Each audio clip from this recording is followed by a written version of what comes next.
নমস্কার বন্ধুরা, দেখো আমি পায়রার ঘরে আছি। আমার এখানে একজোড়া কালদুমার কালো একটা খেলা পায়রার সাথে জোড়া আছে। এদের কাছে আমি একজোড়া গ্রে বার্লেস লাহোরির ডিম দিয়েছিলাম। এখন পায়রা ঘরে উঠে দেখছি ফুটফুটে সুন্দর বাচ্চা ফুটিয়েছে। দেখো,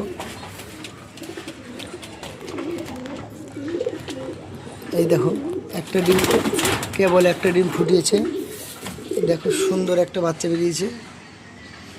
দেখো বন্ধুরা, ডিম ফুটে বাচ্চা বেরোর অনুভূতিটা কতটা আনন্দের মুহূর্ত, এটা একমাত্র যারা পায়রা পোষে তারাই জানে।